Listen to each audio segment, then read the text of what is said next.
Term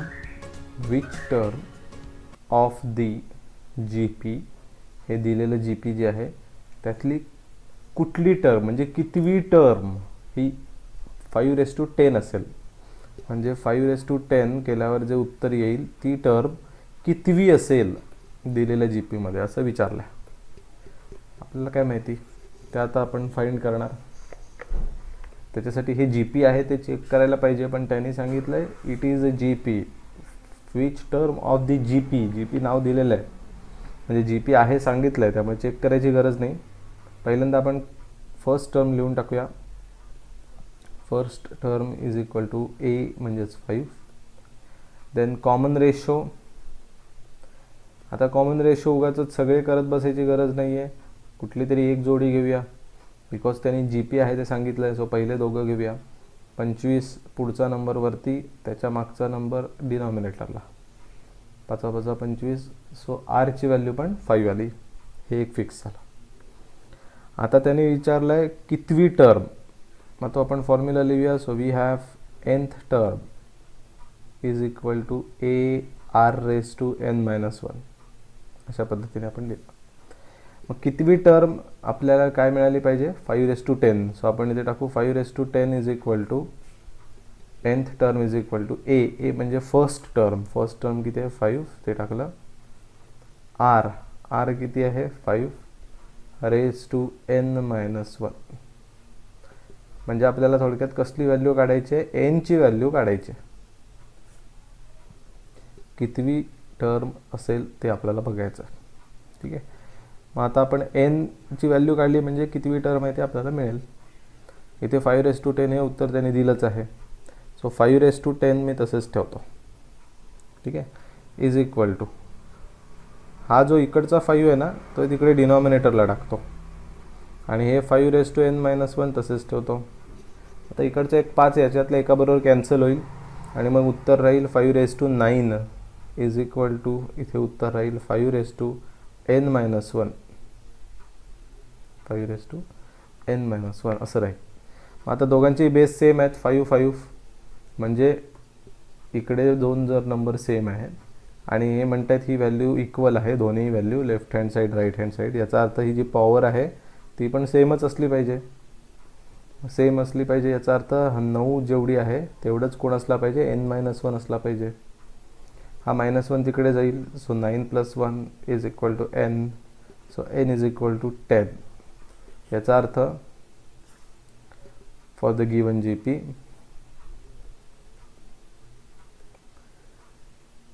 10th term, 10वी term is कुठली असेल, ही 5/10, ही 10वी टर्म असेल. इथे 10 आहे म्हणून नव्हे, सोडवून आलं म्हणून.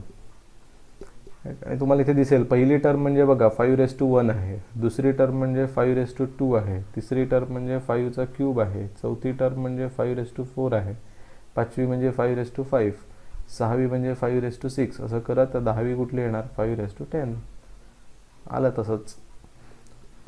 ओके, सो असं कॅल्क्युलेशन करून आपण सोडवू शकतो. म्हणजे ते फक्त ए आर आणि nth टर्म एवढंच नाही विचारत, कधी कधी विचारतात कितवी टर्म असेल, एनची व्हॅल्यू पण विचारू शकतात. लिहून घ्या की मग आपण पुढचा बघूया. हा पण इंटरेस्टिंग आहे प्रॉब्लेम, सोपा आहे. अशा टाईपचा आपण मगाशी एक सोडवला आहे. इथे म्हटलंय for what values of x the terms these 3 terms are in G P. म्हणजे इथे सिक्वेन्स दिला आहे तो तिघांचाच आहे. तो first term, second term, third term. आता आपण यांच्याला कॉमन रेशो नाही फाइंड करू शकत, कारण यांची जोडी पण मध्ये एक्स येणार, यांच्या जोडीमध्ये पण एक्स येणार, त्यामुळे कॉमन रेशो काय आपल्याला मिळू शकत नाही. मग आपल्याला काय मिळेल, फर्स्ट टर्म तरी मिळेल, राईट, हे, आणि थर्ड टर्म तरी मिळेल. सो आपण असं म्हणू शकतो first term is equal to a is equal to 4/3. Second term is equal to T2 असं म्हणतो त्याला. सेकंड टर्म एक्स आहे ते आपल्याला फाइंड करायचं आहे. म्हणजे थोडक्यात आपल्याला सेकंड टर्म फाइंड करायची आहे. थर्ड टर्म आहे T3 4/27. ठीक आहे. मग आता आपल्याला पहिल्यांदा डायरेक्ट एक्स मिळणार नाही, आधी कॉमन रेशो तरी फाइंड करायचा प्रयत्न करायला लागेल. मग आपल्याकडे जो फॉर्म्युला आहे त्याचा उपयोग करू की we have nth term is equal to a r⁻n-1. आपण T3 चा उपयोग करूया, third term. So T3 is equal to a r⁻3-1. So T3 is equal to a r square. 3-1 म्हणजे स्क्वेअर. देअरफॉर T3 म्हणजे थर्ड टर्म किती आहे बघा, 4/27. a म्हणजे फर्स्ट टर्म, ती बघा किती आहे 4/3. आणि r स्क्वेअर तसेच ठेवलं. ठीक आहे. हा 4 ला 4 कॅन्सल झाला. 3 एके 3, 9 त्रिक 27. ठीक आहे. सो देअरफॉर इकडे काहीच राहिलं नाही, वरती 1, डिनॉमिनेटरला 9 राहिलं आहे. इकडचा सगळा नंबर कॅन्सल झालाच आहे इकडच्या बरोबर, मग त्यामुळे इथे काही लिहायची गरज नाही, r स्क्वेअर राहिला. आता हा 1/9 कोणाचा स्क्वेअर आहे, तर आपण म्हणू शकतो 1/3 चा square is equal to r square.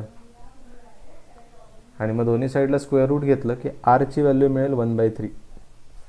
एकदा r ची व्हॅल्यू 1/3 मिळाली की आपलं काम बरंचसं संपलं. आता फक्त आपल्याला काय काढायचं आहे, second term. Because second term काढलं म्हणजेच कोण काढलं, थोडक्यात एक्स. सो देअरफॉर असं म्हणून T2 म्हणजे सेकंड टर्म कसं काढणार, a r⁻n-1 च्या ऐवजी आता 2-1, कारण सेकंड टर्म म्हणजे n ची व्हॅल्यू 2 टाच झाली, ती इथे टाकतोय.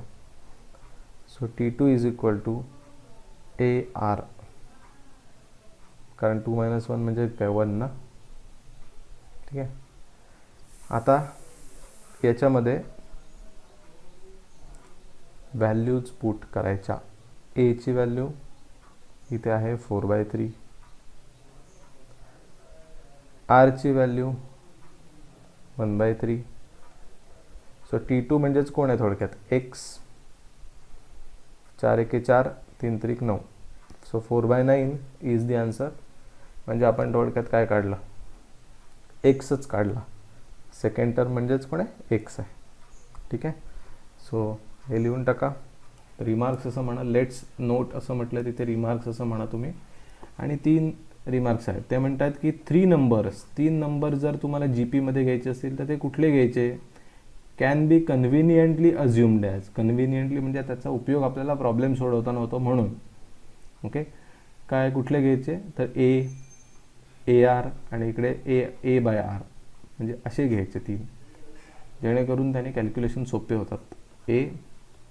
AR A/R असे घ्यायचे 3. 4 विचारले तर AR A/R, AR square A/R cube, square नव्हे क्यूब. सो जेव्हा 4 नंबर घ्यायला सांगतील तेव्हा असे घ्या. 5 नंबर घ्यायला सांगितले AR स्क्वेअर आणि इकडे A/R स्क्वेअर असे घ्यावेत असं त्यांनी सजेस्ट केलं आहे. बिकॉज ऑफ देअर कन्व्हिनियंट आहेत ते, त्याचा उपयोग होतो कॅल्क्युलेशनमध्ये, आपलं काम हलकं होतं. कसं ते तुम्हाला प्रॉब्लेम सोडवताना कळेलच. पण हे नीट समजून घ्या की 3 नंबर्स विचारलेत, 4 नंबर्स विचारलेत का 5 नंबर विचारलेत, त्याचा उपयोग करून तुम्ही पुढे जाऊ शकता. फक्त दुसऱ्या रिमार्कसाठी एक नोट त्याने लिहिले की कॉमन रेशो कोण आहे तो नीट बघा, R स्क्वेअर आहे कॉमन रेशो. कुठल्याही दोघांचं जर डिव्हिजन घेतलं, पहिला आणि हा किंवा हा आणि हा, वाटल्यास आपण हे करून बघूया. हे दोघांचं division AR cube divided by AR. एला A गेले, एक R गेला म्हणजे R स्क्वेअर राहिला. याचा अर्थ कॉमन रेशो कोण आहे, R स्क्वेअर. ठीक आहे. यांच्यामध्ये कॉमन रेशो कोण आहे, पहिल्या आणि तिसऱ्यामध्ये Rच आहे. फक्त दुसऱ्या याच्यामध्ये कॉमन रेशो कोण आहे, R स्क्वेअर. एवढं नोट इम्पॉर्टंट आहे. सो तुम्ही हे 3 रिमार्क्स लिहून घ्या आधी आणि मग आपण याच्यावरचे प्रॉब्लेम्स बघू.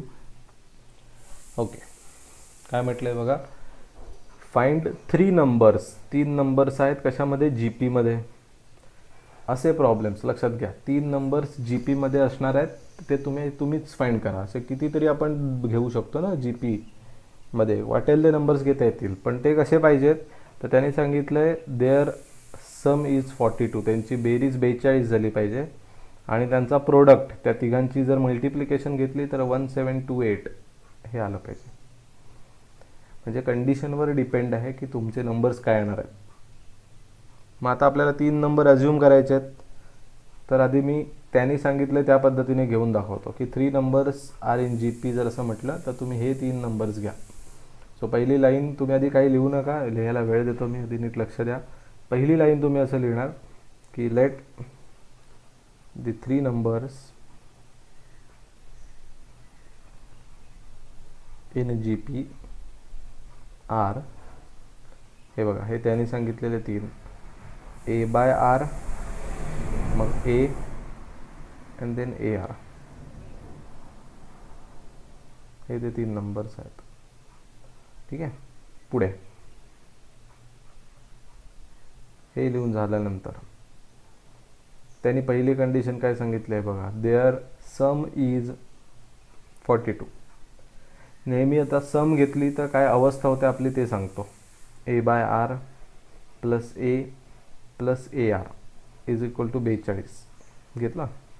इथे आता अडचण अशी झाली, बेरीजच नाही करता येणार मला, कारण ह्या टर्म्स का ही टर्म वेगळी आहे, ही वेगळी आहे, ही वेगळी आहे, ह्याच्यात सिमिलॅरिटी नाही आहे काही. जसं की ए प्लस ए असतं तर 2a केलं असतं, पण इथे ए बाय आर आहे, म्हणजे सम घेऊन आपल्याला इथे काही मिळणार नाही. मग ठीक आहे, हे बाजूला ठेवूया. प्रोडक्ट घेऊन बघूया. Product of 3 numbers, product of them is 1728. ठीक आहे, देअरफॉर प्रोडक्ट म्हणजे काय, पहिला नंबर ए बाय आर, दुसरा नंबर ए, तिसरा नंबर ए आर, यांची मल्टिप्लिकेशन इज इक्वल टू किती येते ती 1728. इथे फायदा असा झाला, इकडचा एक आर इकडच्या एका आर बरोबर कॅन्सल झाला आणि इथे आपल्याला मिळालं ए इंटू ए इंटू ए, एचा क्यूब इज इक्वल टू 1728. आता हे आपल्याला ओळखायला लागेल कितीचा क्यूब आहे. तर 2 पद्धती आहेत, तुम्हाला पाठ असलं पाहिजे, पाठ नसेल 12चा क्यूब आहे हा. 15पर्यंत क्यूब पाठ करून ठेवा, त्याचा फायदा होईल. नाव A cube is equal to 12चा cube, therefore A is equal to किती मिळालं 12. म्हणजे आपलं एक तरी काम फत्ते झालं की ए तरी मिळालं, या तिघांना जी व्हॅल्यू फाइंड करायची त्यातला ए तरी मिळाला. आता ए एकदा मिळाल्यावर आपण आर पण काढू शकतो. आता दुसरी कंडिशन वापरूया, sum. So the sum of 3 numbers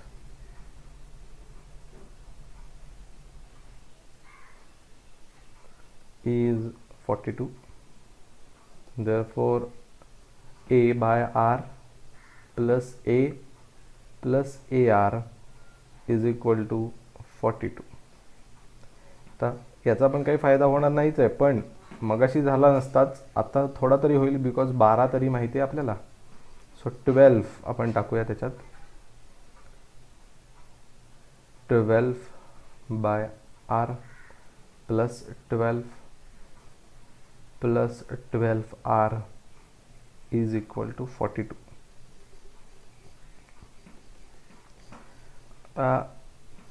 खरं तर सगळ्यांना 2ने तरी भाग घालवू जाऊ शकतो आपण, पण आधी नको, हे 12 बाय आर तसंच ठेवतो, हे 12r तसेच ठेवतो. हा 12 आहे तो तिकडे जाऊन वजा होईल, ते प्लस आहे. So 42 minus 12, so 12 by r minus 12r, sorry plus 12r is equal to 42 minus 12 means 30. आता सगळ्यांना 2ने आपण भागून टाकूया, म्हणजे जरा छोटे नंबर्स होतील, एवढाच त्याचा फायदा आहे. सो 6ने भागून टाकू, याला 6ने डिवाइड केलं तर 6 दुणे 12. पर्पज एवढंच आहे की छोटे नंबर्स जरा करूया, याला पण 6ने भागलं तर 6 दुणे 12 आणि याला 6ने भागलं तर 6 पंचा 30 म्हणजे 5. जरा छोटे छोटे नंबर्स आले, कॅल्क्युलेशनला जरा बरं पडेल. इथे क्रॉस मल्टिप्लिकेशन करतो. So 2 + 2r² 2 + 2r² upon r is equal to 5. Therefore 2 + 2r² is equal to, हा r तिकडे जाऊन मल्टिप्लाय होईल 5r. आता हा 5r इकडे घेऊया म्हणजे 2r² मायनस 2r नव्हे sorry minus 5r + 2 is equal to 0. 2r² हा 5r इकडे गेल्यावर मायनस 5r हा +2 is equal to 0. This is quadratic equation. Factors पाडायचे, 2 दुणे 4. सो 4चे फॅक्टर्स +4 आलं पाहिजे म्हणजे -4 -1 4 एके 4 होतील आणि -1 -1 -4 -1 -5 पण होईल. सो इथे असं लिहितो मी 2r² right minus r -4r + 2 is equal to 0. म्हणजे या 5rला -5rला फोल्ड करून लिहिलं. एक नंबर मायनसला r लावला, एक -4r लावला. दोघांची बेरीज 5 होते. पुढे या पहिल्या दोघांमधनं कॉमन येईल r म्हणजे आतमध्ये राहील 2r - 1. या दोघांमधनं कॉमन येईल -2 म्हणजे इथे राहील 2r - 1 इज इक्वल टू 0. हे प्लसचं मायनस कसं झालं, कारण आपण त्यातनं मायनस कॉमन घेतलेलं आहे. पुढच्या काही स्टेप्स की आपलं काम संपेल. फॅक्टर्स पडून झाल्यानंतर त्यांना क्लब करूया. दॅट इज 2r - 1 हे बघा दोघांमध्येही आहे. आता इकडनं 2r - 1 गेल्यावर r राहिला, इथून 2r - 1 गेल्यावर -2 राहिला इज इक्वल टू 0. याचा अर्थ 2r - 1 is equal to 0, 2r - 1 is equal to 0 और r - 2 इज इक्वल टू 0.